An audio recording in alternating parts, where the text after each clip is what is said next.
Bismillahirrahmanirrahim. Assalamualaikum warahmatullahi wabarakatuh.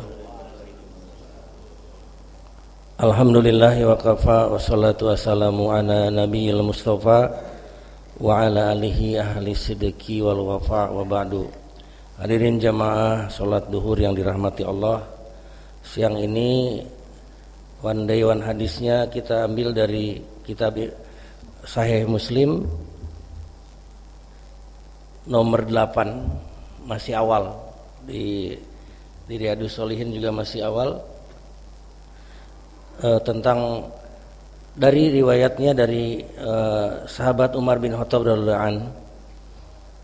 Kisah hadis ini cukup panjang, tapi diawali dengan Umar bin Khattab radhiyallahu anhu bercerita bahwa saat itu Jibril sedang menyamar jadi seorang penuntut ilmu.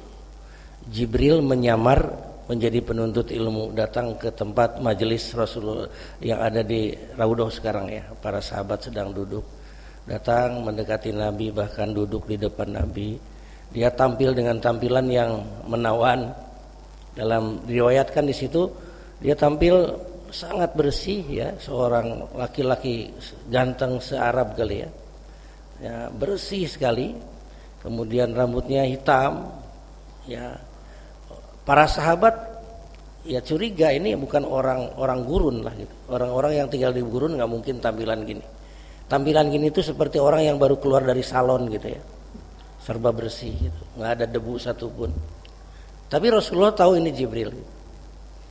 Nah, sehingga Jibril bertanya kepada Nabi, ya Rasulullah, mahual Islam, mahual iman, mahual ihsan. Jadi pertanyaan, 3 pertanyaan. Rasulullah menjawab, al-islamu wa antasdiqu bis al-islamu wa, Islam itu adalah antashhadu an la ilaha illallah wa asyhadu anna muhammadar rasulullah, dan seterusnya.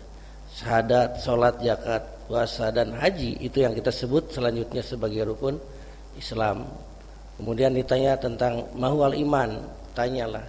Dijawab Rasulullah, yang kita sebut selanjutnya adalah rukun iman yang 6. Kemudian mahual ihsan, apa itu ihsan? Rasulullah menjawab, anta'budallah ka'annaka tarah. Engkau beribadah kepada Allah seakan-akan engkau melihat Allah gitu.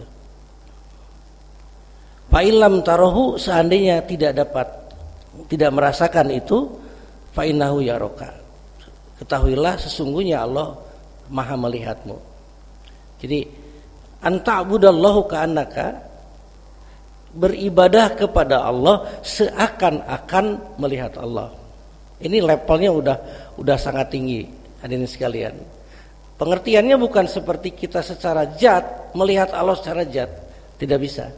Jadi yang dimaksud dalam hadis ini, karena kata roh, seakan-akan kita merasakan sifat-sifat Allah, merasakan melihat sifat Allah, bukan zatnya. Karena Allah tidak bisa bertemu dengan manusia.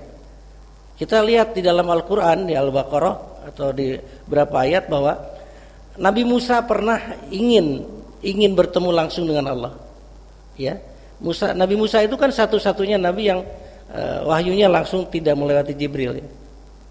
Jadi meminta kepada Allah, saya ingin bertemu dengan engkau gitu. Iyalah, kata Nabi, kata Allah, silakan engkau datang, lihat gunung itu, gunung tersinar.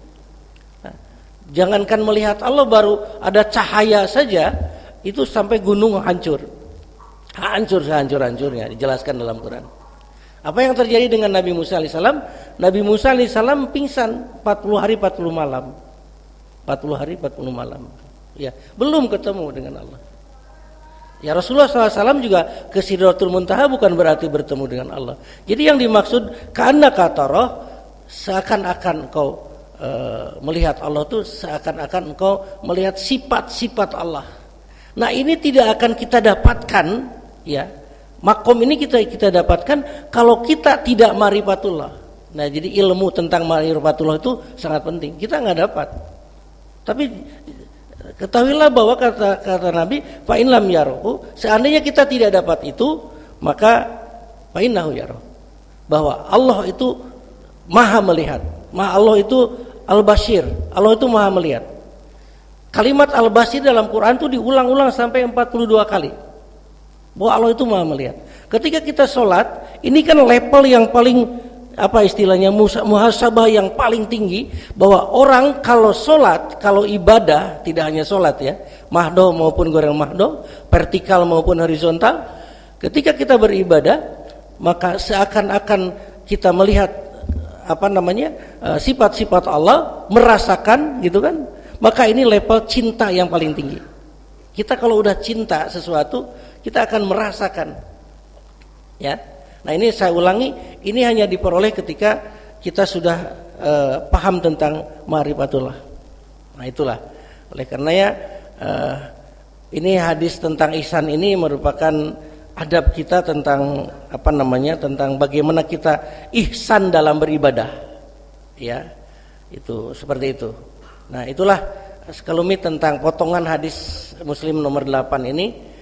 Makanya kalau kita ke Madinah, ke Raudhoh, ke Masjid Nabi, ke makam Nabi, begitu keluar dari makam Nabi untuk laki-laki, sebelah kiri ada pintu yang ditulis Babu Jibril, pintu Jibril namanya. Jadi Jibril memang mondar-mandir lewat situ kalau menyampaikan wahyu, termasuk hadis tadi ya. Itu ada Babu Jibril. Nanti kalau dapat kesempatan di antara kita ke Masjid Nabawi, ke Raudhoh, cari Aina Babu Jibril, tanya mana Babu Jibril. Itu pintunya menghadap ke makam Baqi. Nah, itulah makanya. Dan yang menarik lagi ketika apa? Ketika Jibril mendengar penjelasan Rasulullah itu, Jibril mengatakan, "Sodakta, engkau benar ya Rasulullah." Ini para sahabat bingung itu. Ini orang bertanya, ketika dijawab malah mengatakan benar gitu. Gitu. Nah, seakan-akan Jibril sedang supervisi kepada Nabi, ya. Nah, mudah-mudahan kita berusaha, saya ulangi, kita berusaha semaksimal mungkin agar kita senantiasa ihsan dalam beribadah. Level tingkat kita mencintai, cinta pada Allah itu di level tertinggi. Akibatnya apa? Kita ibadah itu nikmat, hadirin sekalian, nikmat luar biasa. Ketika kita sudah muraqabah, ketika kita sudah ma'rifah, merasakan seakan-akan kita dekat sekali dengan Allah. Makanya di para sahabat terbaik Nabi itu para sahabat, katakanlah salah satu sahabat Utsman bin Affan lah itu ya. Itu sholat malamnya itu ya penuh 30 juz dibaca gitu. Bisa dibayangkan ya, semalaman dari mulai ba'da isya sampai menjelang subuh tuh sholat malamnya itu. Kalau kita mungkin jangankan segitu ya. Imam baca ayat agak panjang dikit aja udah pura-pura batuk gitu kan gitu ya. Itu seperti itu ya. Kita kalau udah nikmat, hadirin sekalian, kalau udah nikmat mau baca apa aja, mau berapa jam aja kita nggak berasa. Kenapa? Levelnya sudah ihsan di dalam ibadah. Seakan-akan kita sudah muraqabah dengan Allah. Mudah-mudahan Allah senantiasa memberikan kemampuan kepada kita agar kita ihsan dalam beribadah. Terima kasih. Subhanakallahumma wa bihamdika asyhadu an la ilaha illa anta astaghfiruka wa atubu ilaik. Assalamualaikum warahmatullahi wabarakatuh.